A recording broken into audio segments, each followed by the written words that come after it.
The original edition of the Essays of Warren Buffett, Lessons for Corporate America, was a centerpiece of a 1996 symposium I organized as director of the Heyman Center on Corporate Governance. This gathering brought hundreds of students together for a 2-day dissection of all the ideas in the compilation, featuring a series of vibrant debates among some 30 distinguished scholars, investors, and managers, with Warren Buffett and Charles Munger participating throughout from their seats in the front row. In the decades since initial publication, I have often taught the essays, as this book has come to be known, in my classes and seminars at 4 different universities. The book is adopted by scores of professors at other schools for classes such as investment, finance, and accounting. Investment firms have distributed copies to their professional employees and clients as part of training programs. And as in previous editions of the essays, this one retains the architecture and philosophy of the original edition, but adds selections from Warren's most recent annual shareholder letters. All the letters are woven together into a fabric that reads as a complete and coherent narrative of a sound business and investment philosophy. That was an excerpt from the book I'm going to talk to you about today, which is the Essays of Warren Buffett by Lawrence Cunningham. For over 50 years, Warren Buffett has written an annual letter to Berkshire Hathaway shareholders. Many people set it as a goal to read all of Warren's shareholder letters chronologically, which is certainly a fascinating way to see how Berkshire Hathaway evolved year over year. This book is different. It breaks from this chronological order to instead group things Warren has said over the years by topic. So, for instance, you can see his ideas on the importance of culture or the power of incentives, frugality, boards and management, acquisitions, and more as a single body of work. What I love about this book is the focus on Warren's ideas. Warren Buffett has built one of the world's largest conglomerates in history, full of incredible companies from See's Candies to GEICO, from a standing start in 1965, which is nearly 60 years ago now. And it all started by acquiring a failing textile manufacturer, which is where Berkshire Hathaway got its name, and then slowly reinvesting and compounding over decades. I would argue that if you only have time to study one entrepreneur and investor, that you should study Warren Buffett. There's no better way to do that than this book. I know it's one I'll be rereading for the rest of my life. You can find my full notes on this book, as well as a transcript for this episode, at outlieracademy.com/Warren's essays. And with that, I'd love to dive into this book. And I'm just going to start with a bit of commentary. This book is probably going to be the most challenging book I'm ever going to record a summary for. And the reason is because I probably read this book for a straight 2 months. Not that it took me 2 months to finish, but I was constantly going back, finding sections where I wanted to underline more things or wanted to revisit some of these ideas. This is a book, honestly, and I'm going to start with a quote from Francis Bacon in the beginning, that you have to savor. You really, really, really want to take your time with it because there's just so much wisdom in this book. And so, as a kind of an extension of that, it's going to be incredibly challenging in order to do a short-ish summary because there's so many different routes that anybody could take in summarizing this book. So what I'm going to walk you through is the ideas that resonated most with me. And this is around a handful of things. I think, as I kind of finished the book, marinated on it for a while, the things that stood out was I for sure want to capture some of Berkshire's culture because I think the most durable thing that Berkshire Hathaway has built is their culture. I want to capture some of their business principles because I think these principles are timeless. They've proven to be exceptionally just effective and the right approach for Warren Buffett and Charlie Munger. And I want to capture some of their ideas and philosophies. And then I want to, deep dive into 2 things. One around investing, because how could we not focus on investing? So many people study Warren and Charlie purely through the lens of an investor. And I think what's fascinating about them is they have this very rich business background that they then use to invest. And that's been incredibly lucrative for them. But they're so much more than just investors. But anyway, so we're going to capture a bunch of their thoughts around investing. And these are things like this concept of Mr. Market, why beating costs with indexing is why beating costs with investing is so challenging and why indexing is a solution. Warren wrote a little piece around farms, real estate, and stock that I love. That's an idea inside here. And then we're also going to focus on valuation because I think so much of what's made their investment philosophy successful is just the lens that they apply to so much, which is valuation. And they got this obviously from Ben Graham. Charlie, maybe updated and pushed Warren out of this idea of just being solely valuation focused and trying to balance value with the quality of the business and being flexible on valuation when the business is very high quality. But valuation is really important. And then one of my favorite things that Charlie Munger has ever written is a piece for Berkshire Hathaway's 50th anniversary called The Berkshire System, which is just his kind of reflection on what they got right. And so we're going to end with that. And so again, so challenging. I guarantee you, if you gave this book to 10 people and asked them to do a recap of the book, you'd get 10 very different book summaries. This one is going to be mine. And so I'm going to start with just a quote at the beginning of the book, because I think, especially after reading it, this quote is so true of this book. Some books should be tasted, some devoured, but only a few should be chewed and digested thoroughly. Francis Bacon, The Essays of Francis Bacon in 1696. Now I'm going to go ahead and jump to, let's see here. I'm going to jump to, there's an introduction that Lawrence Cunningham wrote at the beginning of the book. That there's a couple paragraphs in particular that I think, just for anyone who maybe wants a quick refresher on why you should study Berkshire Hathaway, this is it. Buffett took the helm of Berkshire in 1965, when its book value per share was $19.46, and its intrinsic value per share far, far lower. Today, its book value per share exceeds $200,000. So again, from $19.46 to over $200,000. It's incredible. And its intrinsic value is far higher. The growth rate in book share or book value per share during that period is about 19% compounded annually. Berkshire is now a holding company engaged in 80 distinct business lines. Berkshire's most important business is insurance, carried on through various companies, including its 100% owned subsidiary, GEICO Corporation, among the largest auto insurers in the United States, and General Re Corporation, one of the largest reinsurers in the world. In 2010, Berkshire acquired Burlington Northern Santa Fe Railway Company, among the largest railroads in North America, and has long owned and operated large energy companies. Some Berkshire subsidiaries are massive. 10 would be included in the Fortune 500 if they were standalone companies. Its other interests are so vast, as Buffett writes, when you are looking at Berkshire, you are looking across corporate America. Examples: food, clothing, building materials, tools, equipment, newspapers, books, transportation services, and financial products. Berkshire also owns large equity interests in major corporations, including American Express, Coca-Cola, Moody's, and Wells Fargo. Buffett and Berkshire Vice Chairman Charlie Munger built this sprawling enterprise by investing in businesses with excellent economic characteristics and run by outstanding managers. While they prefer negotiated acquisitions of 100% of such businesses at a fair price, they take a quote-unquote double-barreled approach of buying on the open market less than 100% of some businesses when they can do so at a pro-rata price well below what it would take to buy 100%. So just to pause really quickly, what is this double-barreled approach? So this is part of, and this will become apparent as we dive in. This is a key part of why Berkshire Hathaway has been so successful. Yes, they have some of the world's best businesses that they have bought, own 100% of, and manage incredibly well. But so much of the value that's been created by Charlie and Munger is also in their public equity holdings. And they can do this because they have massive float in these insurance operations. Imagine float as you have people that are paying in for policies. You occasionally have to pay out for claims. That buffer of basically cash that hasn't yet been paid out for a claim is float. And so this is, in the case of Berkshire Hathaway, billions and billions and billions of dollars. And so they go and invest these in public equities. And it's this with this kind of double-barreled approach, as Warren Buffett refers to it, that I think that's been a hallmark. And, I would say that it's equally as interesting to study the, public equity investments as it is to study the way that they've acquired and run businesses. So that's when they say, buying on the open market less than 100% of some businesses when they can do so at a pro rata price well below what it would take to buy 100%. That's Warren using his valuation lens on public companies and being completely unafraid when it makes sense to invest heavily. Okay, going to keep continuing.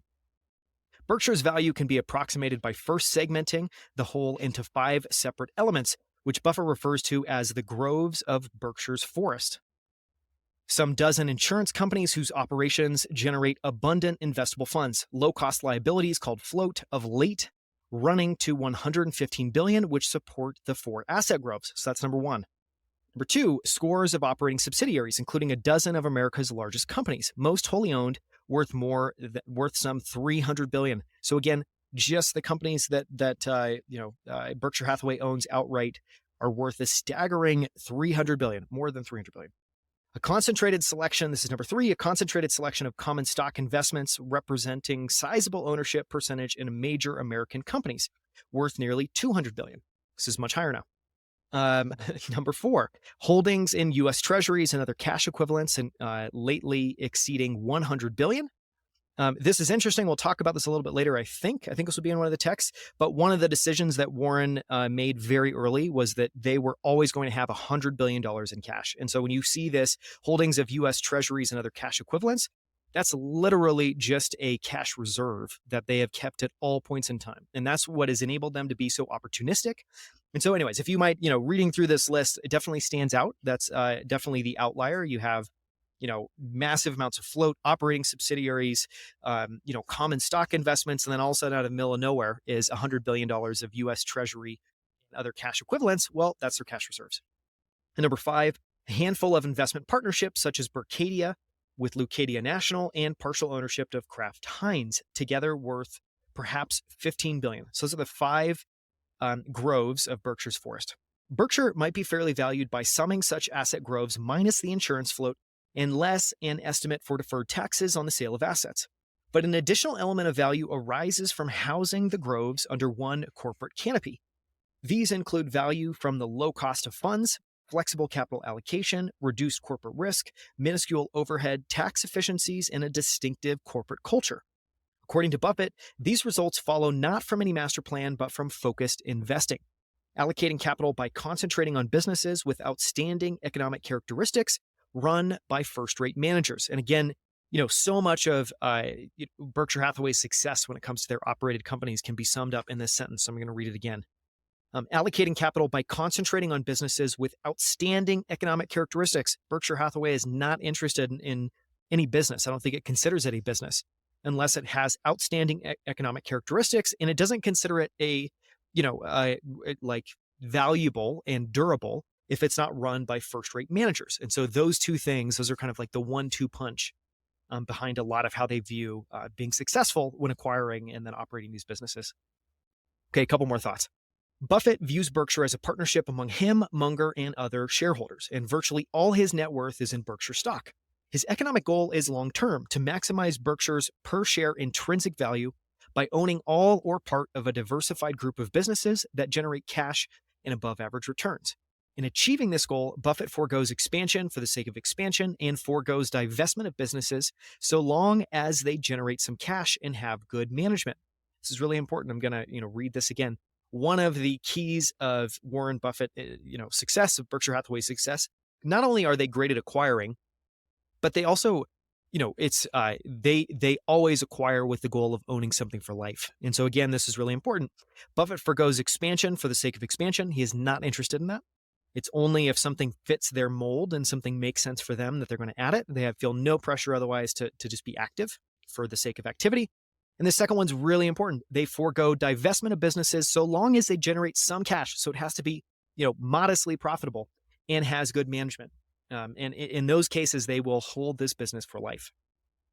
Berkshire retains and reinvests earnings when doing so delivers at least proportional increases in per share market value over time. It uses debt sparingly and sells equity only when it receives as much in value as it gives. Buffett penetrates accounting conventions, especially those that obscure real economic earnings. I'm going to just double click on this one sentence here. It uses debt sparingly and sells equity only when it receives as much in value as it gives.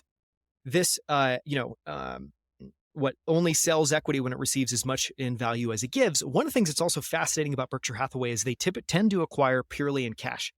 Now, a lot of companies acquire with equity, and they do so, especially when they believe that their equity is richly valued, because it's effectively like you have more purchasing power with your equity because it's actually valued at higher than its true or real valuation.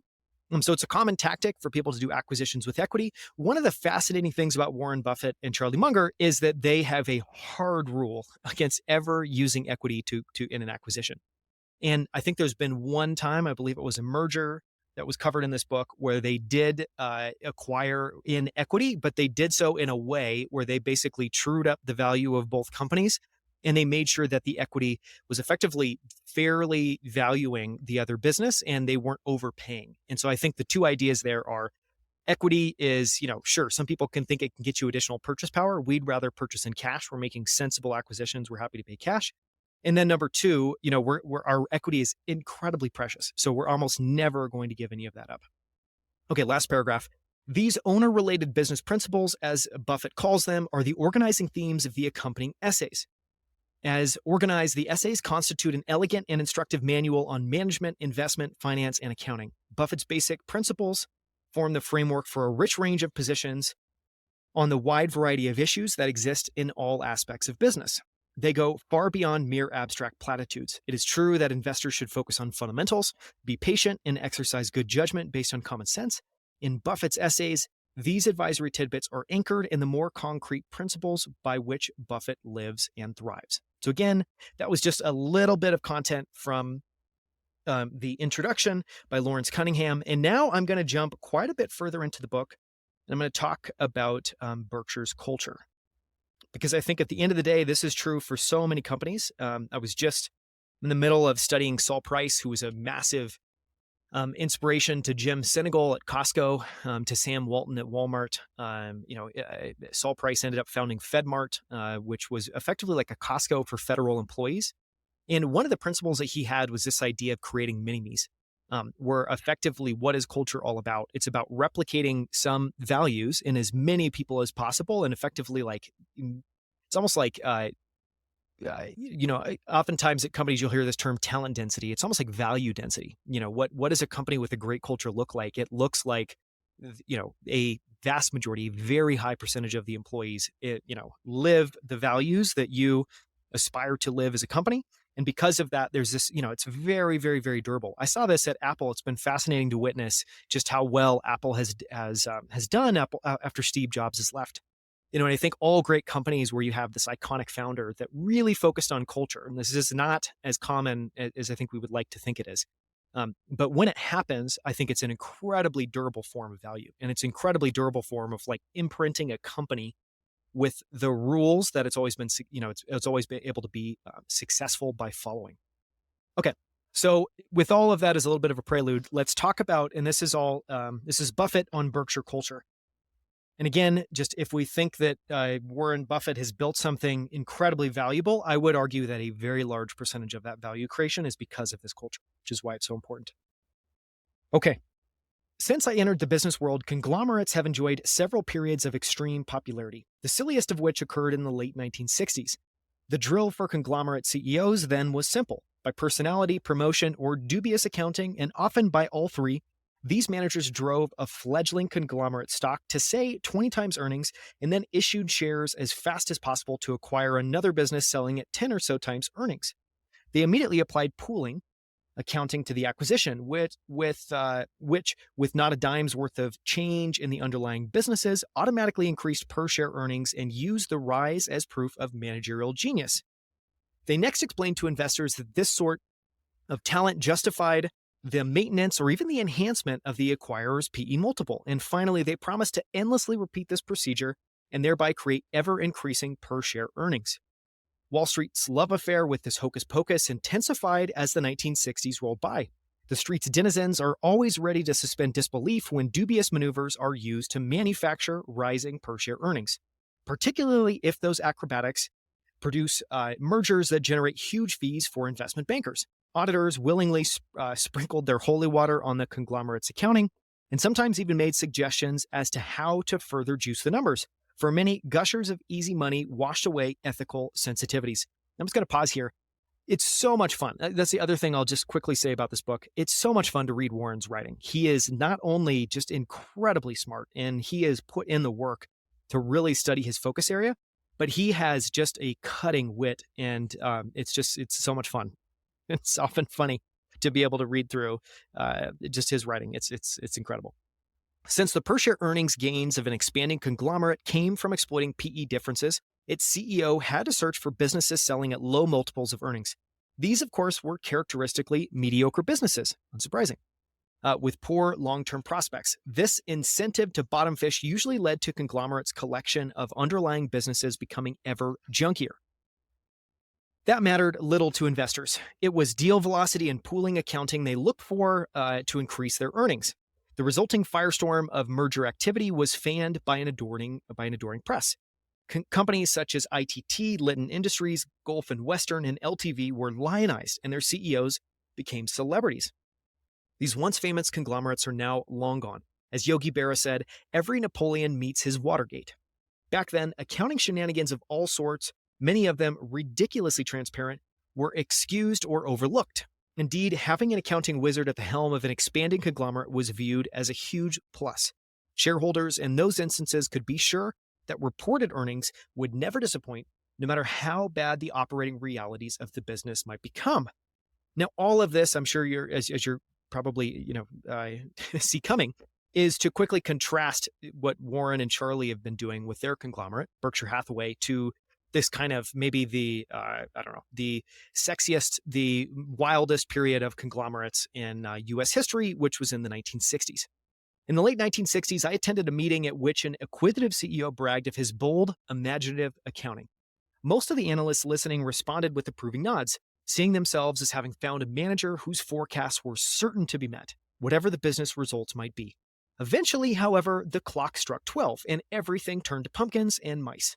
Once again, it became evident that business models based on the serial issuances of overpriced shares, just like chain letter models, most assuredly redistribute wealth, but in no way create it. Both phenomena, nevertheless, periodically blossom in our country. They are every promoter's dream, though often they appear in a carefully crafted disguise. The ending is always the same. Money flows from the gullible to the fraudster. And with stocks, unlike chain letters, the sums hijacked can be staggering. So what do Charlie and I find so attractive about Berkshire's conglomerate structure? To put it simply, if the conglomerate form is used judiciously, it is an ideal structure for maximizing long-term capital growth. So again, repeat it, this bears repeating. If the conglomerate form is used judiciously, and I would say that's probably the best word to describe how Warren and Buffett have applied just the rigor with which they've approached building Berkshire Hathaway. It is judicious, absolutely. It is an ideal structure for maximizing long-term capital growth. One of the heralded virtues of capitalism is that it efficiently allocates funds. The argument is that markets will direct investment to promising businesses and deny it to those destined to wither. That is true. With all its excesses, market-driven allocation of capital is usually far superior to any alternative. Nevertheless, there are often obstacles to the rational movement of capital. A CEO with capital employed in a declining operation seldom elects to massively redeploy that capital into unrelated activities. What's Warren talking about here? He's talking about, one of the benefits of having a conglomerate is that you can effectively take the excess earnings. So whatever earnings each individual company is not able to deploy back into their business to generate as much or more value than they invested, then Warren can effectively oversee allocating that to attractive opportunities. And if these companies aren't part of a conglomerate, then they are faced with effectively two choices. They can either reinvest in the business, even knowing that doing so is going to generate, far less than ideal returns. It's probably going to be money losing. Or they're going to pay it out, or effectively keep it, or effectively take it out of the business, which means the business value is going to decline. That is not the case when you have a conglomerate. So one of the, what is part of using a conglomerate judiciously is making sure that you're deploying capital, all of the excess bottom line net profits, in the most sensible manner. So you're putting it towards the highest return opportunities, and you're not allocating more capital to a company than it needs. Super important. A move of that kind would usually require that longtime associates be fired and mistakes be admitted. Moreover, it's unlikely that CEO would be the manager you would wish to handle the redeployment job, even if he or she was inclined to undertake it. At the shareholder level, taxes and frictional costs weigh heavily on individual investors when they attempt to reallocate capital among businesses and industries. Even tax-free institutional investors face major costs as they move capital because they usually need intermediaries to do this job. A lot of mouths with expensive tastes then clamor to be fed. Among them, investment bankers, accountants, consultants, lawyers, and such capital reallocators as leveraged buyout operators. Money shufflers don't come cheap. In contrast, a conglomerate such as Berkshire is perfectly positioned to allocate capital rationally and at a minimal cost. Of course, Form itself is no guarantee of success. We have made plenty of mistakes and we will make more. Our structural advantages, however, are formidable.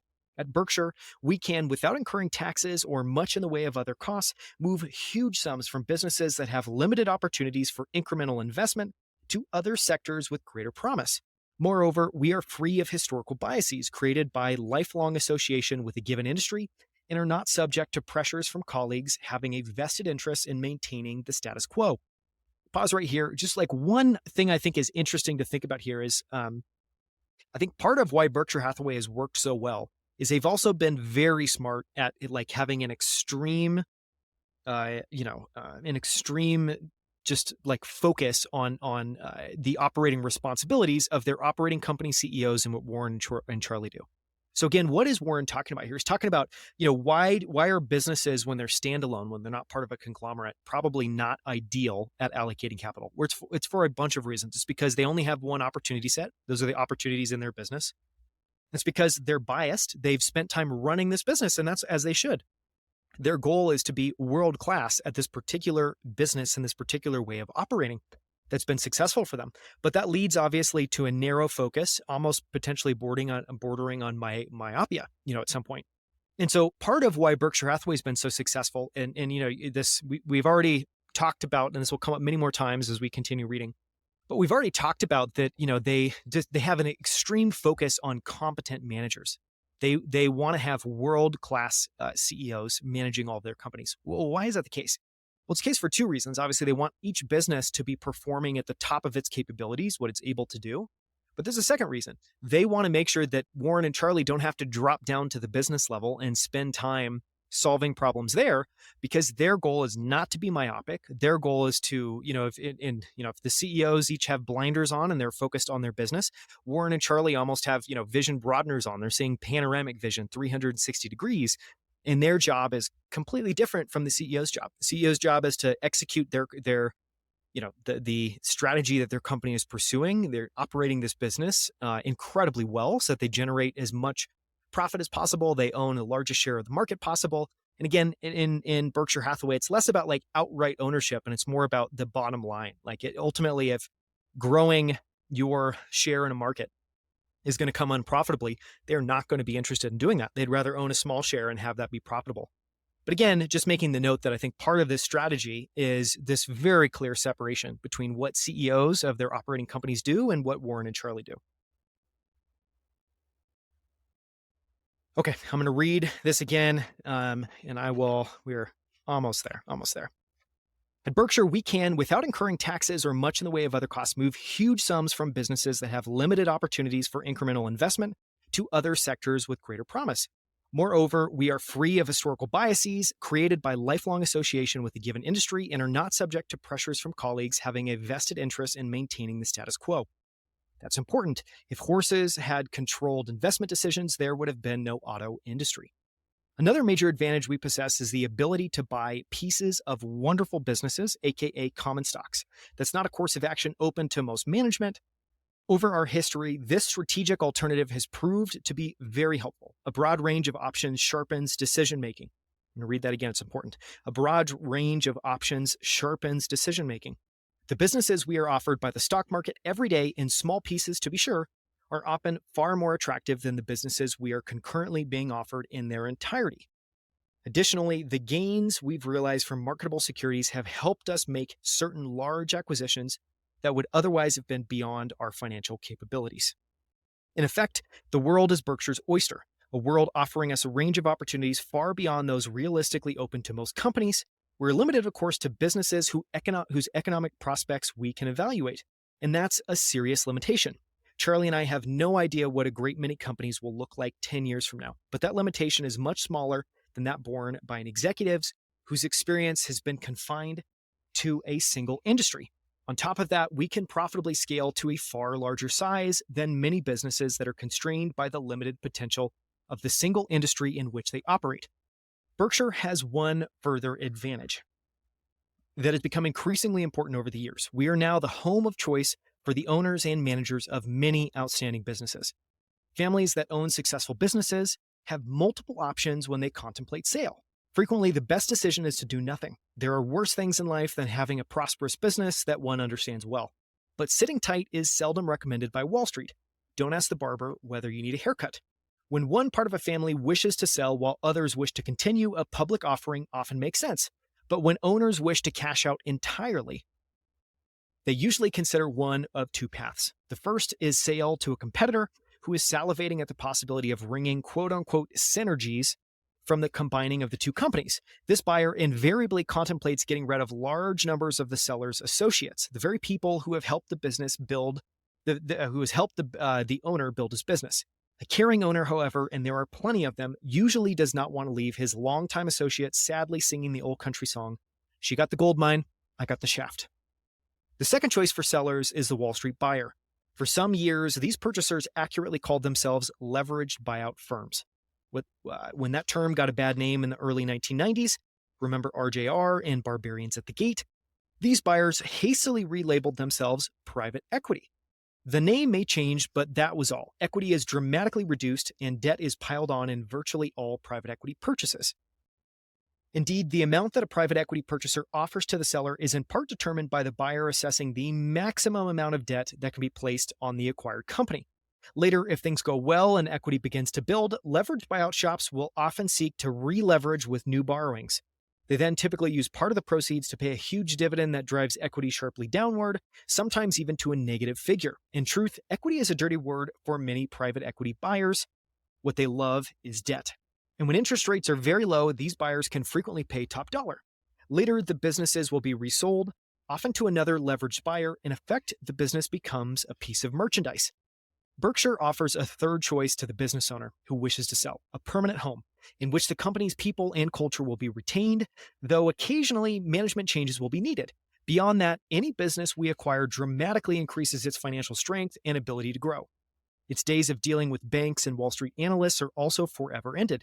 Some sellers don't care about these matters, but when sellers do, Berkshire does not have a lot of competition.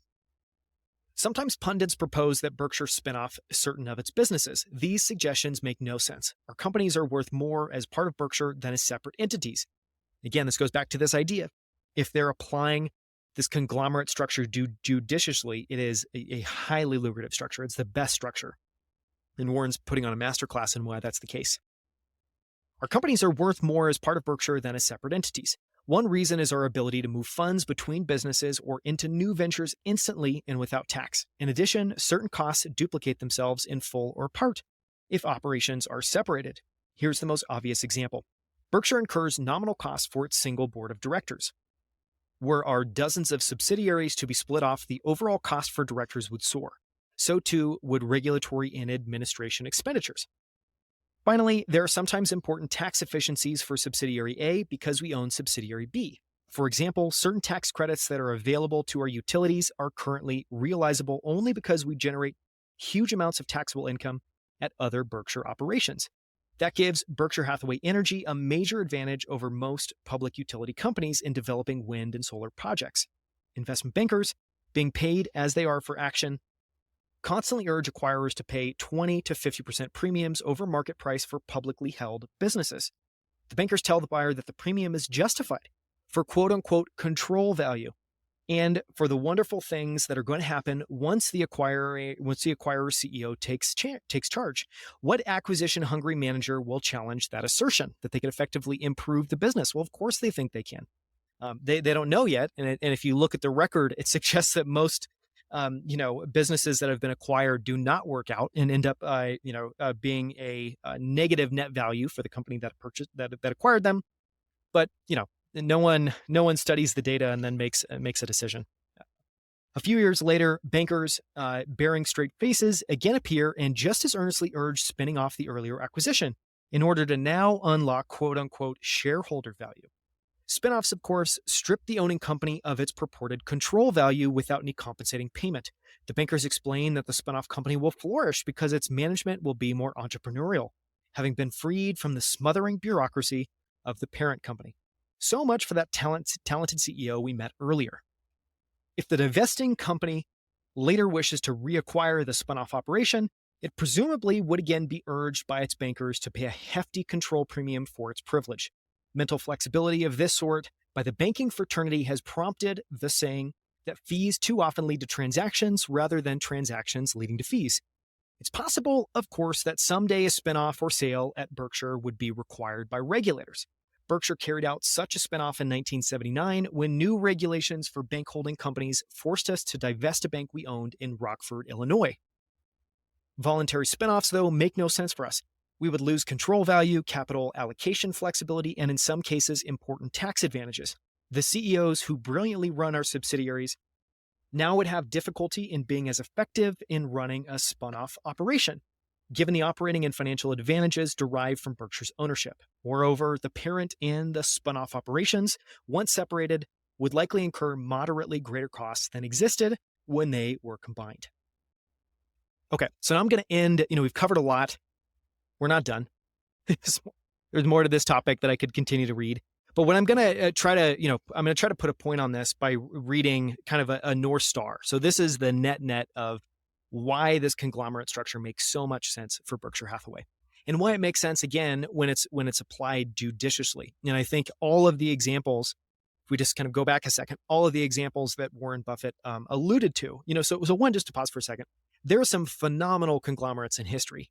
Henry Singleton ran one of the best, probably the best track record of a manager ever in a business that used a conglomerate structure. And if you study Henry Singleton, he also used the structure judiciously. And so, I think what Warren's really making here is conglomerates at the end of the day are a structural choice. They're not going to get you fantastic returns. I think that's one of the most powerful lessons to learn in life. And this comes all the time when we're studying others. We often look at what is, we try from the outside looking in to see why someone has been successful. And we often attach and grab on to the wrong things. And so here, one of the points he's making is you might look around and say, oh my God, Warren Buffett has built an amazing conglomerate. Just by having a conglomerate structure, I'm going to build another Berkshire Hathaway. That is absolutely not the case. And so it's a structural choice. And most of the time, it's not going to work out it's not going to add value because it's going to be used unjudiciously. But when it is used judiciously, you can create an enormous amount of value from it. And so we talked about a lot of lessons. I think one of the biggest ones, obviously, is capital allocation flexibility. The other is low cost of capital. At this point, Berkshire's combined credit rating, it's $100 billion in cash, make it a financial fortress that makes it so borrowing costs are incredibly low for Berkshire and all of its subsidiaries. So you have all these advantages, and I would say they're almost like incremental advantages, and not exponential advantages, but and you just combine all of these together and you stack them together. When you have the structure, you have these stacked advantages, and then you're using it judiciously, you get something really magic when you then operate it over decades. And I think here, the other key that I'm going to keep underscoring is a big part of why, Warren Buffett and Charlie Munger have been so successful is they've done this consistently for nearly 60 years now, which is incredible. Okay, so try to distill it down. Today, Berkshire possesses an unmatched collection of businesses, most of them now enjoying favorable economic prospects. 2, a cadre of outstanding managers, with few exceptions, are unusually devoted to both the subsidiary they operate and to Berkshire. 3, an extraordinary diversity of earnings, premier financial strength, and oceans of liquidity that we will maintain under all circumstances. 4, a first choice ranking among many owners and managers who are contemplating sale of their businesses. And 5, in a point related to the preceding item, a culture distinctive in many ways from that of most large companies that we have worked 50 years to develop, and that is now rock solid. These strengths provide us a wonderful foundation on which to build. So that was Warren talking about Berkshire's culture. As another way of kind of underscoring this, I want to go back and read something that when Warren first shared it, and this was in the 1979 shareholder letter, he referred to it as owner-related business principles. Later on, he ended up publishing this annually and instead calling it Owner's Manually from 1988 to 2017. And so we're going to read kind of a amalgamation of some of the original text as well as some of the new text. And I think that's a way of diving a little bit deeper into the culture. So let's go ahead and do that now. Okay. Owner-related business principles.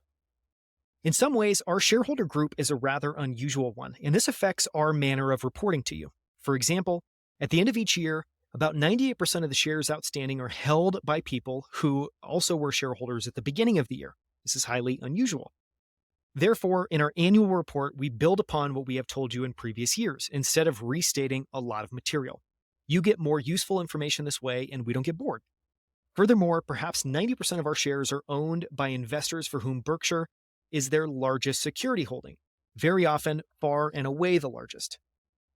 Many of these owners are willing to spend a significant amount of time with the annual report, and we attempt to provide them with the same information we would find useful if the roles were reversed. In contrast, we include no narrative with our quarterly reports. Our owners and managers both have very long time horizons in regard to this business, and it's difficult to say anything new or meaningful each quarter about events of long-term significance. So just pause right here. What Warren's basically saying is they don't release quarterly, statements and updates to investors because it's not particularly helpful. Quarters it's too short a time horizon. Only 3 months has gone by since potentially the last time you talked. It's not useful if you have a true long-term orientation. And so they decide instead to go all in on one exhaustive annual report that doesn't restate. So they're not trying to reiterate the same story. They don't have a section, what is, Berkshire Hathaway. They assume that you're coming in with a pretty broad, solid base of understanding. And their goal is to basically include only what is incrementally helpful, and to do so in a way that they're kind of adding on value and adding on understanding over time. And so they're going all in on annual reports. They're not doing any quarterly reports. But when you do receive a communication from us, it'll come from the fellow you are paying to run the business. Your chairman has a firm belief that owners are entitled to hear directly from the CEO as to what is going on and how he evaluates the business currently and prospectively. You would demand that in a private company. You should expect no less in a public company. A once-a-year report of stewardship, love that idea. So it's not an annual report, a letter to shareholders. It's a once-a-year report of stewardship, should not be turned over to a staff specialist or public relations consultant who is unlikely to be in a position to talk frankly on a manager-to-owner basis. And again, this is another hugely distinctive thing about Berkshire Hathaway, is they communicate to you as manager to owner. So yes, Warren Buffett and Charlie Munger own a large portion of Berkshire Hathaway, but they see investors in Berkshire Hathaway as peers, and they are simply managers and stewards of the business. And it's all the shareholders that are owners, including themselves. So they communicate frankly on a manager to owner basis. We feel that you as owners are entitled to the same sort of reporting by your managers as we feel is owed to us at Berkshire Hathaway by managers of our business units. Obviously, the degree of detail must be different, particularly where information would be useful to a business competitor or the like, but the general scope, balance, and level of candor should be similar. We don't expect a public relations document when our operating managers tell us what's going on, and we don't feel you should receive such a document. In large part, companies obtain the shareholder constituency that they seek and deserve. This is super important. I'm going to say it again. Companies obtain the shareholder constituency that they seek and deserve. If they focus their thinking and communications on short-term results or short-term stock market consequences, they will, in large part, attract shareholders who focus on the same factors. And if they're cynical in their treatment of investors, eventually that cynicism is highly likely to be returned to the investment community. Highly likely to be returned by the investment community. Phil Fisher, a respected investor and author, once likened the policies of the corporation in attracting shareholders to those of a restaurant attracting potential customers. A restaurant could seek a given clientele, patrons of fast food, elegant dining, oriental food, etc., and eventually obtain an appropriate group of devotees. If the job were expertly done, that clientele, pleased with the service menu and price level offered, would return consistently. But the restaurant could not change its character constantly and end up with a happy and stable clientele. If the business vacillated between French cuisine and takeout chicken, the result would be a revolving door of confused and dissatisfied customers. So it is with corporations and the shareholder constituency they seek. They can't be all things to all people, simultaneously seeking different owners whose primary interests run from high current yield to long-term capital growth to stock market pyrotechnics, etc. The reasoning of managements that seek large trading activity in their shares puzzles us. In effect, such managements are saying that they want a good many of the existing clientele continually to desert them in favor of new ones, because you can't add lots of new owners with few exceptions without losing lots of former owners. We much prefer owners who like our service and menu and who return year after year. It would be hard to find a better group to sit in the Berkshire Hathaway shareholder seats than those already occupying them. So we hope to continue to have a very low turnover among our owners, reflecting a constituency that understands our operation, approves of our policies, and shares our expectations, and we hope to deliver on those expectations. Number one, although our form is corporate, our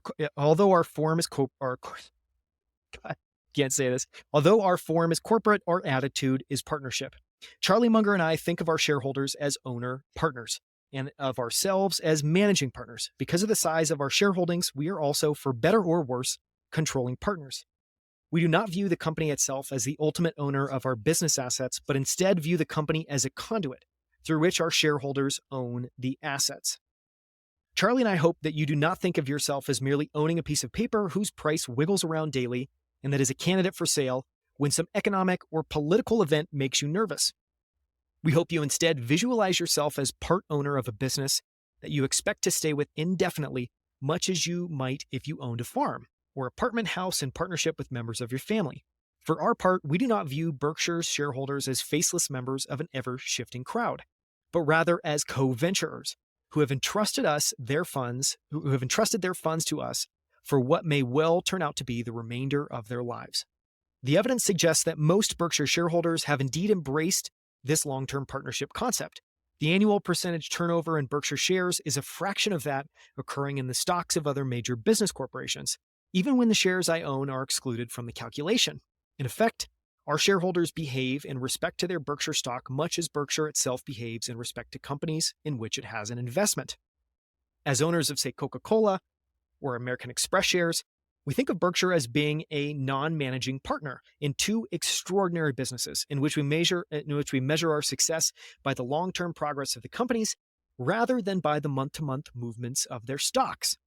In fact, we would not care in the least if several years went by in which there was no trading or quotation of prices in the stocks of those companies. This is staggering. I'm going to say this again because I think all of us listening, if we want to, if we admire what Charlie and Warren have built with Berkshire Hathaway, this is a huge component of it.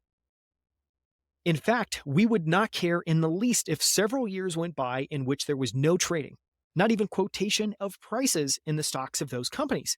If we have good long-term expectations, short-term price changes are meaningless for us to the extent they offer us an opportunity to increase our ownership at an attractive price.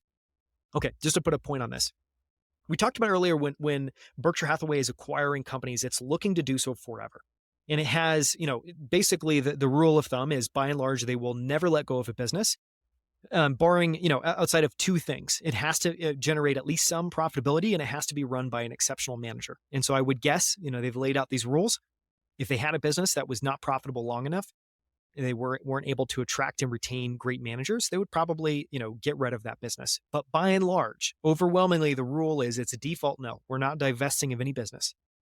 And the same thing applies to their public holdings.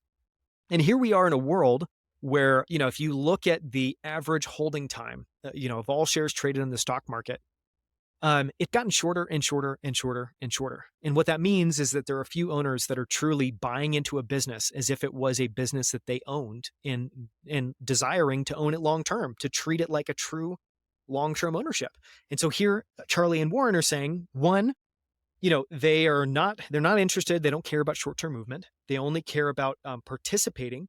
And they see themselves as a non-managing partner in an extraordinary business over the long term.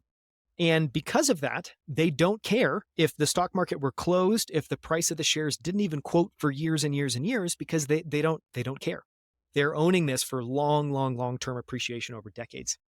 And then, I love just the final point. If we have good long-term expectations, short-term price changes are meaningless, except to the extent they offer us an opportunity to increase our ownership at an attractive price. Like, how much of an owner are you?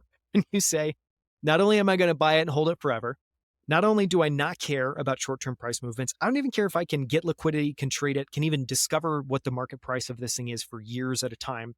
In fact, the only reason I really care about short-term price changes is because they might allow me to buy more. It's amazing. It's an amazing perspective. Okay, number two, In line with Berkshire's owner orientation, most of our directors have a significant portion of their net worth invested in the company. We eat our own cooking.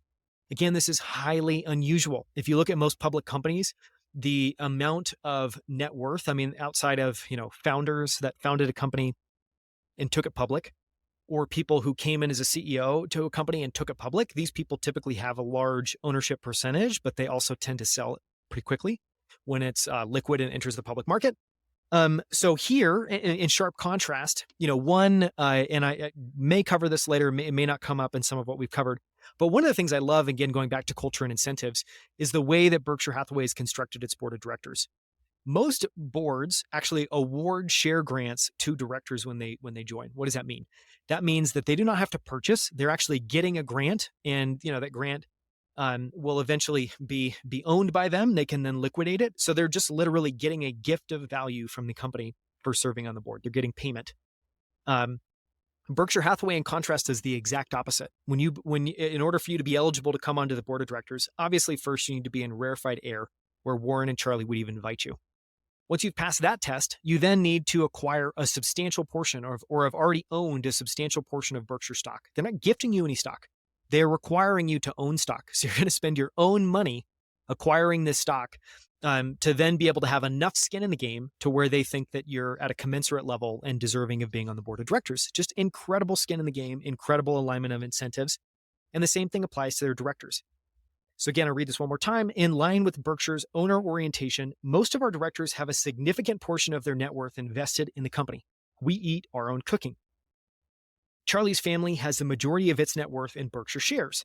I have more than 98%. In addition, many of my relatives, my sisters and cousins, for example, keep a huge portion of their net worth in Berkshire stock.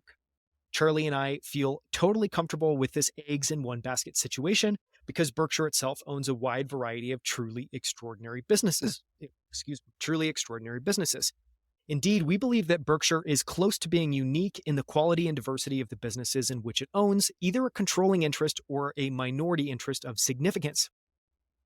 Charlie and I cannot promise you results, but we can guarantee that your financial fortunes will move in lockstep with ours. And this is such a key. When you think about skin in the game in investing, especially when you're joining a partnership and you have a managing partner. So again, you're maybe a capital partner. You're offering some participation. You're offering some capital to be able to participate, but you're not the one managing it. One of the best ways to get alignment and skin in the game is you want skin in the game on the upside and you want skin in the game in the downside. And that's exactly what he's saying here. Charlie and I cannot promise you results, but we can guarantee that your financial fortunes will move in lockstep with ours for whatever period of time you elect to be our partner. We have no interest in large salaries or options or other means of gaining an edge over you. We want to make money only when our partners do and in exactly the same proportion. Moreover, when I do something dumb, I want you to be able to derive some solace from the fact that my financial suffering is proportional to yours.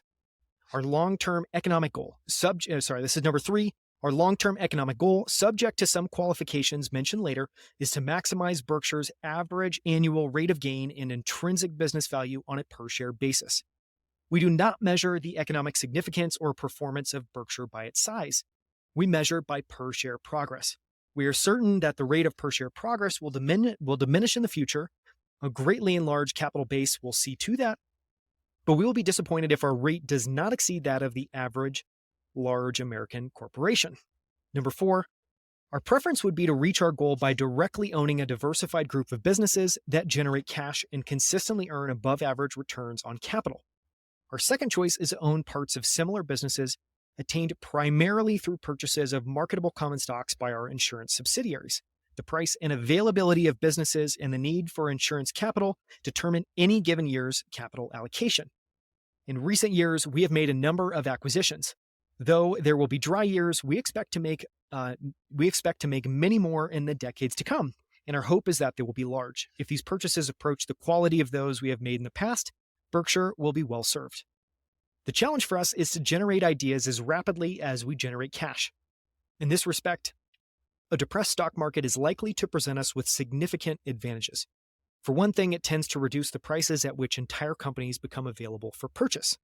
Second, A depressed market makes it easier for insurance companies to buy small pieces of wonderful businesses, including additional pieces of businesses we already own at attractive prices. And third, some of those same wonderful businesses are consistent buyers of their own shares, which means that they and we gain from cheaper prices at which they can buy. Overall, Berkshire and its long-term shareholders benefit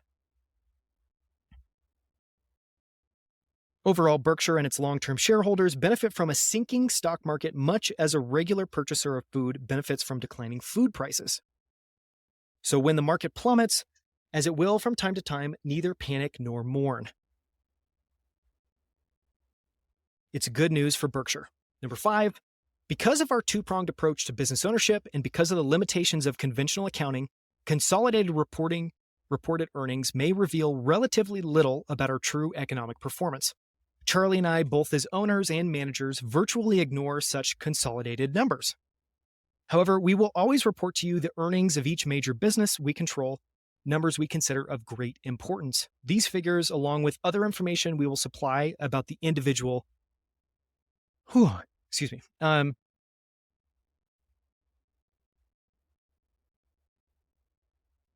These figures, along with other information we will supply about the individual businesses, should generally aid you in making judgments about them. To state things simply, we try to give you in the annual report the numbers and other information that really matter. Charlie and I pay a great deal of attention to how well our businesses are doing, and we also work to understand the environment in which each business is operating. For example, is one of our businesses enjoying an industry tailwind or is it facing a headwind? Charlie and I need to know exactly which situation prevails and to adjust our expectations accordingly. We will also pass along our conclusions to you. Over time, the large majority of our businesses have exceeded our expectations, but sometimes we have disappointments, and we will try to be as candid in informing you about those as we are in describing the happier experiences. When we use unconventional measures to chart our progress, for instance, you'll be reading in our annual reports about insurance float. We will try to explain these concepts and why we regard them as important. In other words, we believe in telling you how we think so that you can evaluate not only Berkshire's businesses, but also assess our approach to management and capital allocation. Okay, I'm going to pause here. It's a lot of reading, but this is all really important. So effectively, what a lot of this is for owner-related business principles is it's talking about how Warren and Charlie have been so successful at getting such phenomenal investors. And the answer is that they've done this very intentionally. They've chosen to focus on long-term results. They basically have made a series of choices about what they're going to bias for, and then they've aligned everything to that. And so again, what are they biasing for? They're biasing for an extremely long-term perspective. They're biasing for being contrarian and effectively being, having a unique perspective on the world. And they're biasing for, I think, thinking really deeply and really fundamentally about their businesses and passing all of this on to their shareholders. And why do they pass this on to shareholders? Well, one, they don't see them as shareholders. They see them as managing partners. They just don't happen to manage, the business directly. And because their shareholders are such long-term holders in the business, they, again, focus not on reiterating the same information every single quarter or every single year, but they instead try to basically download, do a matrix-style Morpheus Neo brain download of the way that they think about their business and the way that they think about operating it, because they want you, the shareholder, the partner, to have all of that context so that one, you understand how they see the business, you understand how they judge success, and you can apply that same lens to your own, assessment of how things are being run at Berkshire. It's incredibly, incredibly, incredibly important. Okay, going to continue on. Number 6, accounting consequences do not influence our operating or capital allocation decisions. When acquisition costs are similar, we much prefer to purchase $2 of earnings that is not reportable by us understanding accounting principles than to purchase $1 of earnings that is reportable. Pause right here. One of the things I'm not going to go into quite a bit, but is in this book heavily, is just how deeply Warren and Charlie understand accounting. They also have very critical views of how accounting is done. Warren has gone on many tirades about EBITDA. This book is full of some of those. And when you dive into them, I think what you really understand is, again, they are experts at the nature of building businesses, the people that have done it in the past, and all the different layers from, acquisition and business value all the way through to operating and accounting, to the degree that they even have commentary on very specific, minute accounting rules and why they don't think that makes sense. And so here what they're saying, one of the things you learn when you study accounting is that accounting kind of like an opinion. And if you're using a different counting methodologies, you're going to come up with a different opinion. You're going to come up with a different perspective on that business. And so again, one of the things that they really care about is there are types of acquisitions you make where you're going to get $2 in earnings, but that earnings isn't going to be reportable as a bottom line profit. So they know that it's there. They know that it's accruing value. They know that it's generating value for Berkshire Hathaway, but it's not going to show up in that individual company's financial reporting. And so again, they have a long-term time. They have a very long-term perspective. They're willing to make decisions that most people are not. And one of those, which I love, is this idea that they're not going to care. They're not caring about vanity metrics. They're not caring about the stuff that's sexy and flashy and surface level. They care about generating deep value, for the business and for shareholders.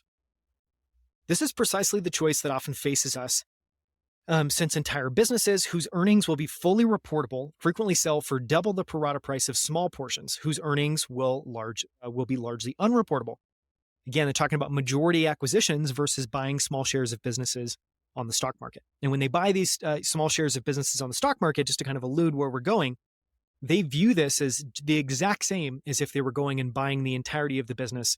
They're just buying a smaller percentage. And they happen to be doing that not through some sort of negotiated contract with the owner, but by buying shares on the open market.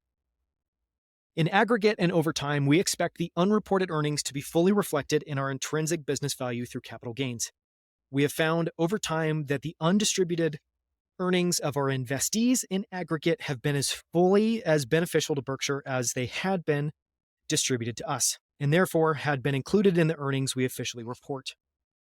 This pleasant result has occurred because most of our investees are engaged in truly outstanding businesses that can often employ incremental capital to great advantage, either by putting it to work in their businesses or by purchasing their shares. Obviously, every capital decision that our investees have made has not benefited us as shareholders, but overall, we have garnered far more than $1 of value for each dollar they have retained. We consequently regard look-through earnings as realistically portraying our yearly gain from operations. Again, what are look-through earnings? So look-through earnings in the case when they acquire some shares of a public company is they're actually going to effectively compute their ownership percentage. They're going to then look at their financial report and their bottom line profit, and they're going to consider those earnings and that bottom line profit. They're basically going to look at it pro rata and say, okay, here's what it is in total. For our 12% earnings, here's our look-through earnings. So again, we're not truly getting these. These aren't showing up on our balance sheet. But because we own 12% of the business, because we view this as the exact same in many ways as wholly owned businesses, we're going to look at the results the exact same. And we're going to always compute and look through to our look-through earnings, which is just kind of fascinating. We consequently regard look-through earnings as realistically portraying our yearly gain from operations. Number 7, so it's like the 7th principle. We use debt sparingly. We'll reject interesting opportunities rather than over-leverage our balance sheet. This conservatism has penalized our results, but it is the only behavior that leaves us comfortable, considering our fiduciary obligations to policyholders, lenders, and the many equity holders who have committed unusually large portions of their net worth to our care. As one of the Indianapolis 500 winners said, to finish first, you must first finish. The financial calculus that Charlie and I employ would never permit our trading a good night's sleep for a shot at a few extra percentage points of return. I've never believed in risking what my family and friends have and need in order to pursue what they don't have and don't need. Besides, Berkshire has access to two low-cost, non-perilous sources of leverage that allow us to safely own far more assets than our equity capital alone would permit. The first is deferred taxes, and the second is float, the funds of others that our insurance business holds because it receives premiums before needing to pay out losses. Both of these funding sources have grown rapidly and now total about $170 billion. Better yet, this funding to date has often been cost-free.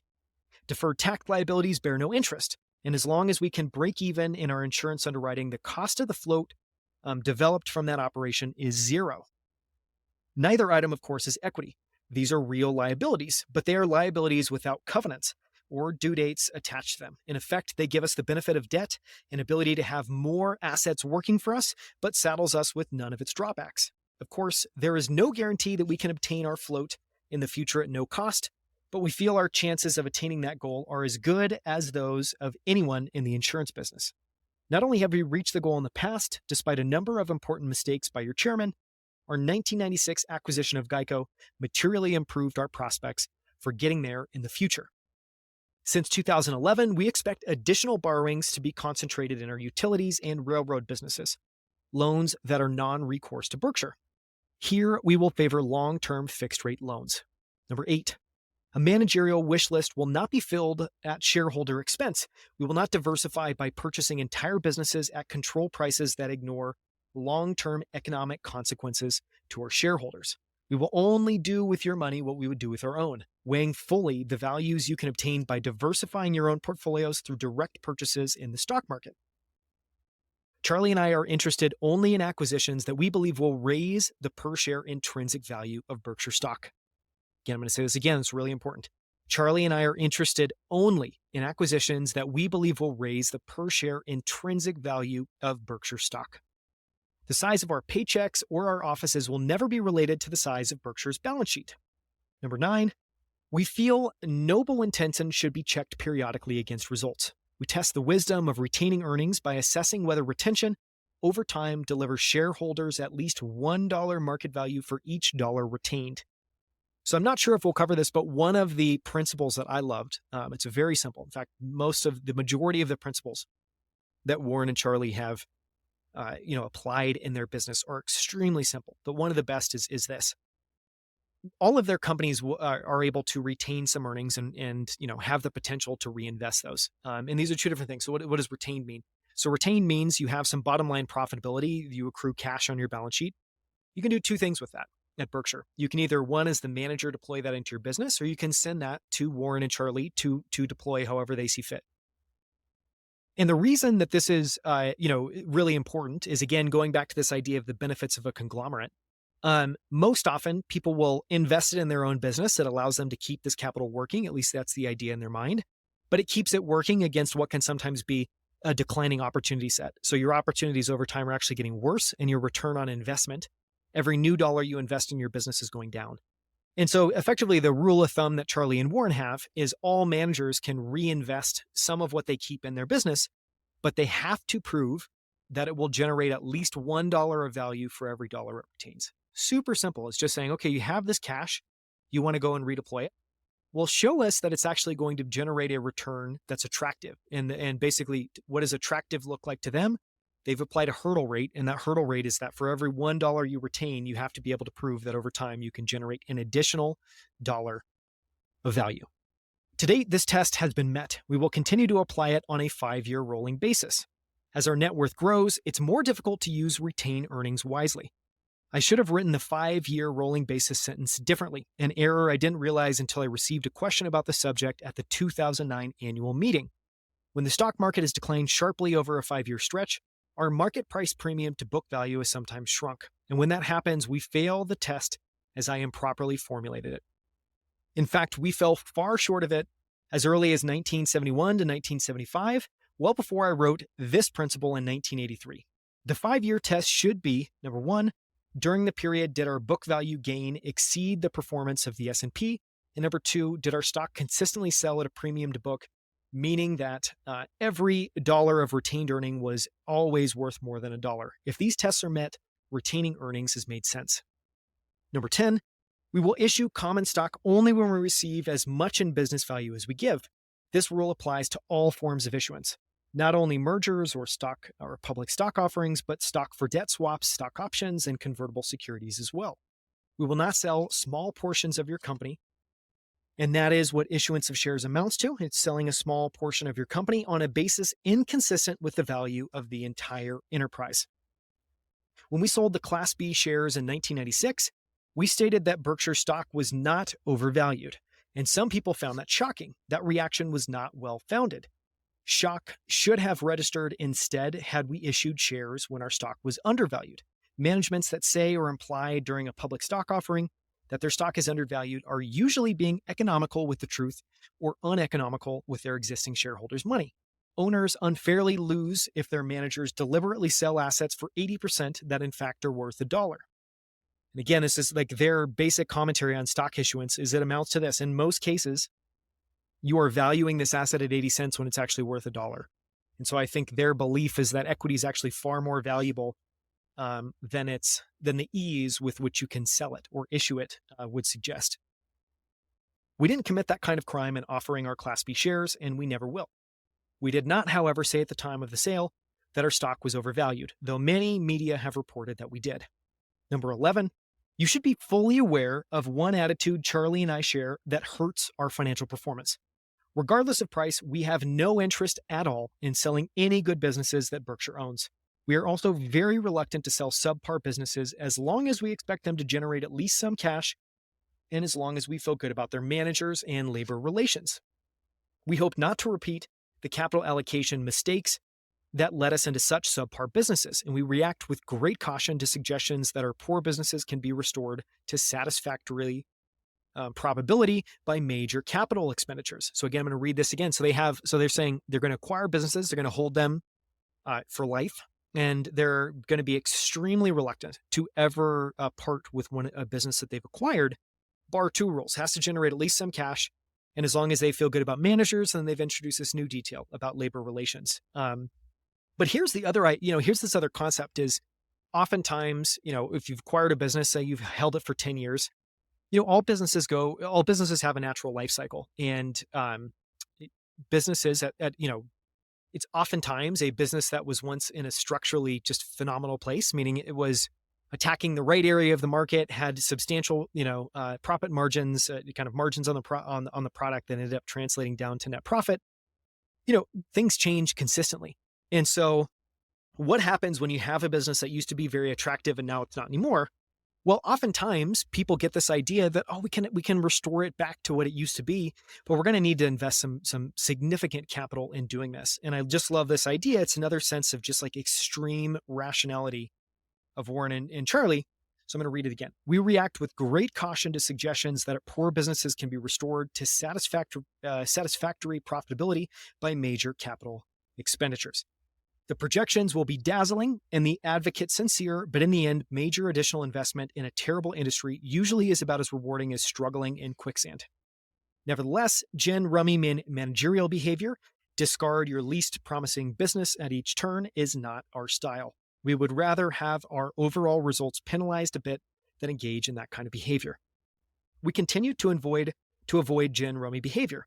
True, we closed our textile business in the mid-1980s after 20 years of struggling with it, but only because we felt it was doomed to run never-ending operating losses. We have not, however, given thought to selling operations that would command very fancy prices, nor have we dumped our laggards, though we focus hard on curing the problems that cause them to lag. To clean up some confusion voiced in 2016, we emphasize that the comments here refer to businesses we control, not to marketable securities. Okay, number 12.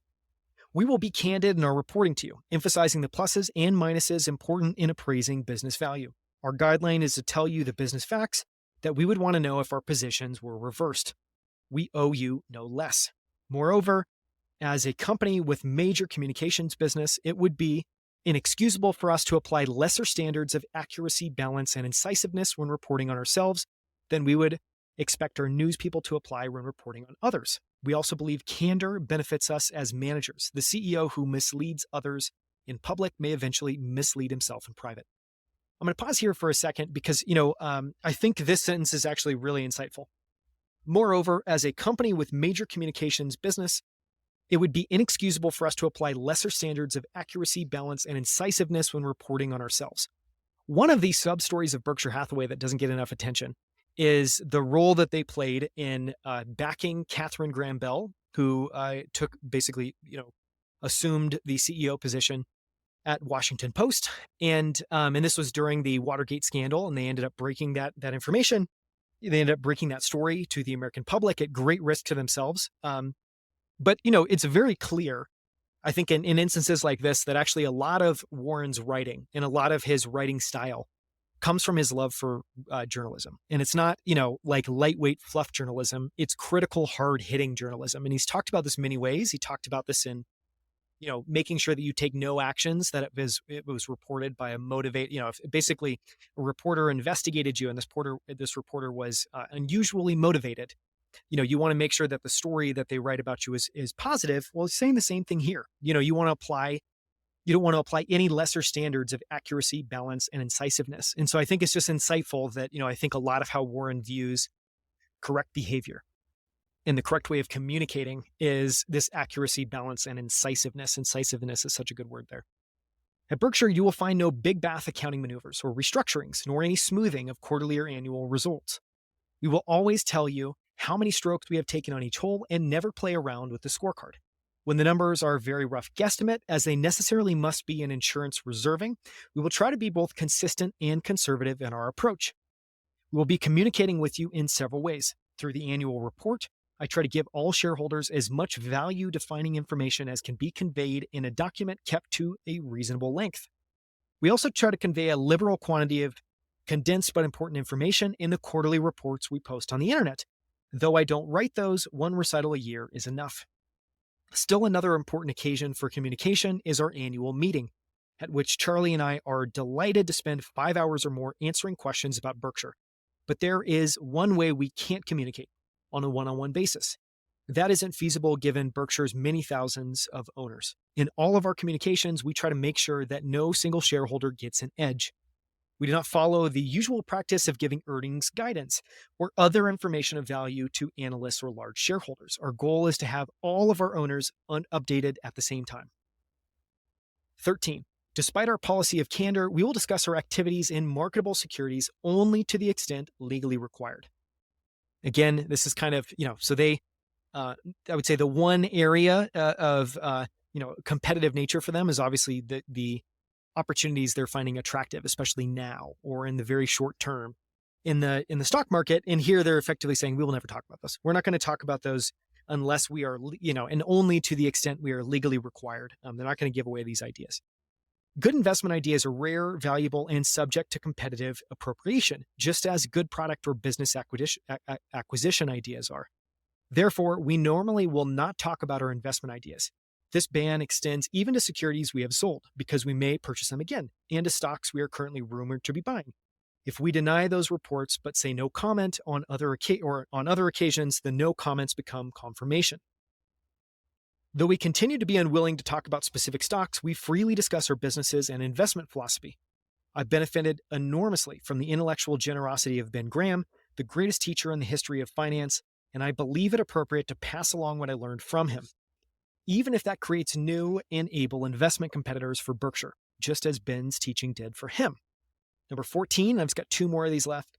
Number 14, to the extent possible, we would like each Berkshire shareholder to record a gain or loss in market value during his period of ownership that is proportional to the gain or loss in per share intrinsic value recorded by the company during that holding period.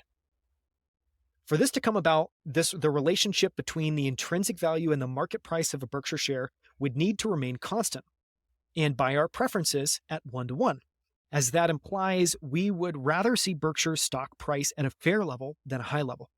Obviously, Charlie and I can't control Berkshire's price, but by our policies and communications, we can encourage informed, rational behavior by owners that in turn will tend to produce a stock price that is also rational. Our "it's as bad to be overvalued as to be undervalued" approach may disappoint some shareholders. We believe, however, that it affords Berkshire the best prospects of attracting long-term investors who seek to profit from the progress of the company rather than from the investment mistakes of their partners.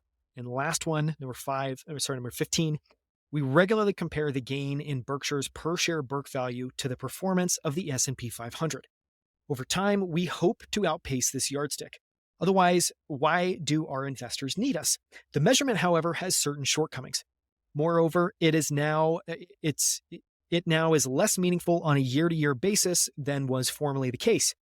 That is because our equity holdings, whose values tends to move with the S&P 500, are a far smaller portion of our net worth than they were in earlier years. Additionally, gains in the S&P stocks are counted in full in calculating that index, whereas gains in Berkshire's equity holdings are counted at 79% because of the federal tax we incur. We therefore expect to outperform the S&P in lackluster years for the stock market and underperform when the stock market has a strong year. So that was a lot. So that was 15 principles. I was a deep dive into effectively what was initially published, again, as a reminder. So it initially was shared in 1979 shareholder letter. It was at that point in time called owner-related business principles. And I think these are incredibly important. I mean, when I read through these, it's very clear that if you've studied Warren, Charlie, and Berkshire, all of these are true. And you can see the correlation between these values and the actions that they've taken and the biases that they have and the way that Berkshire has performed and the way that they've shown up in public debates. I wanted to now go, so we talked about Berkshire's culture. We talked about these 15 owner-related business principles. I now want to talk and read through some advice that Warren has on selling one's business, because obviously, so the primary way that, sorry, give me one sec here. The primary way that, Berkshire Hathaway has operated is by acquiring 100% of businesses. They've always been a majority owner. Their goal is to own 100%. In many cases, they actually end up owning less than 100% because these are ultimately built by other families, and oftentimes these families want to maintain a stake. I know that's the case recently. They bought long percent or 10% of the business. And, as Warren and Charlie often say, they would prefer to own 100%. But, at the end of the day, these, they have to take what they can get. And if it's an exceptional business, they're much happier owning 80% than they are owning 0% or 20%. And so, obviously acquiring businesses is really important. One of the things that Warren's also a master at is just helping. I think he's thought very deeply. He's just a master strategist. He's thought very deeply about, okay, so if our number one way that we basically acquire value and accrue value over the long term is we're going out and we're being the best purchaser and the best acquirer of these businesses, they need to think deeply about who, basically put themselves in the shoes of families that have long operated a business and are thinking about selling it. And so I'm going to read two things. Warren has some commentary on selling one's business. And that's actually going to include, let's see here. And that's actually going to include a letter that he has. So in one shareholder letter, he also included effectively the template that he uses whenever he's making an offer to another family. And I think it's just a masterclass in not just selling, but it's a masterclass in, I think, why Berkshire Hathaway has been so successful here and why they've been able to acquire some just absolutely incredible businesses. Okay, so this is on selling one's business. Most business owners spend the better part of their lifetimes building their businesses. By experience built upon endless repetition, they sharpen their skills in merchandising, purchasing, personnel selection, etc. It's a learning process, and mistakes made in one year often contribute to competence and success in succeeding years. In contrast, owner-managers sell their business only once, frequently in an emotionally charged atmosphere with a multitude of pressures coming from different directions. Often, much of the pressure comes from brokers whose compensation is contingent upon consummation of a sale, regardless of its consequences for both buyer and seller. The fact that the decision is so important both financially and personally to the owner can make the process more rather than less prone to error. And mistakes made in the once-in-a-lifetime sale of a business are not reversible. Price is very important, but often it is not the most critical aspect of the sale. You and your family have an extraordinary business, one of a kind in your field, and any buyer is going to recognize that. It's also a business that is going to get more valuable as the years go by. So if you decide not to sell now, you are very likely to realize more money later on. With that knowledge, you can deal from strength and take the time required to select the buyer you want. If you should decide to sell, I think Berkshire Hathaway offers some advantage that most other buyers do not. Practically all of these buyers fall into one of these categories. So again, this is, just check this quick. Yes, so this is all the letter that Warren sends out to potential acquirers. Okay. If you decide to sell, I think Berkshire Hathaway offers some advantages that most other buyers do not. Practically all of those buyers will fall into one of two categories. Category one, a company located elsewhere but operating in your business or in a business somewhat akin to yours. Such a buyer, no matter what promises are made, will usually have managers who feel they know how to run your business operations and sooner or later will want to apply some hands-on quote-unquote help. If the acquiring company is much larger, it often will have squads of managers recruited over the years, in part by promises that they will get to run future acquisitions. They will have their own way of doing things, and even though your business record undoubtedly will be far better than theirs, human nature will at some point cause them to believe that their methods of operating are superior. You and your family probably have friends who have sold their businesses to larger companies, and I suspect that their experiences will confirm the tendency of parent companies to take over the running of their subsidiaries, particularly when the parent knows the industry or thinks it does. So that's number one. You're selling to, it's oftentimes called a strategic acquirer. And Warren Buffett is saying why that is not strategic at all and why that's a terrible decision for you. And again, it's just so he understands the psychology so well. These are people and families that have spent oftentimes decades building a business. Hell yes, they know how to run this business and they are world class at it. And so again, what's the promise that Warren Buffett and Charlie Munger are making? That they see that you've built an incredible business, that they want to get you to come and continue building that incredible business at Berkshire Hathaway, and that they're effectively going to give you a fair price and remove all of the headaches that you would typically experience if you were to get purchased by a strategic acquirer, or if you were to go public. So they're saying, you've done something amazing. We're going to compensate you for that amazing thing. We want you to keep doing it here, and we're going to stay out of your way. And we're actually going to make your life easier. Huge stark contrast from this strategic acquirer. So that's the first type of buyer. Here's the second. A financial maneuverer, just masterful phrasing by Warren Buffett. Invariably operating with large amounts of borrowed money, who plans to resell either to the public or to another corporation as soon as the time is favorable. Frequently, this buyer's major contribution will be the change of accounting methods so that earnings can be presented in the most favorable light just prior to his bailing out. Just so well written. This sort of transaction is becoming much more frequent because of a rising stock market and the great supply of funds available for such transactions. If the sole motive of the present owners is to cash their chips and put the business behind them, and plenty of sellers fall in this category, either type of buyer that I've just described is satisfactory. But if the seller's business represents the creative work of a lifetime and forms an integral part of their personality and sense of being, buyers of either type have serious flaws. Berkshire is another kind of buyer, a rather unusual one. We buy to keep, but we don't have and don't expect to have operating people in our parent organization. All the businesses we own are run autonomously to an extraordinary degree. In most cases, the managers of important businesses we have owned for many years have not been to Omaha or even met each other. When we buy a business, the sellers go on running it just as they did before the sale. We adapt to their methods rather than vice versa. We have no one, family, recently recruited MBAs, etc., to whom we have promised a chance to run businesses we have bought from owner-managers, and we won't have one. You know of some of our past purchases. I'm enclosing a list of everyone from whom we have ever bought a business and invite you to check with them as to our performance versus our promises. So here again is just staggering.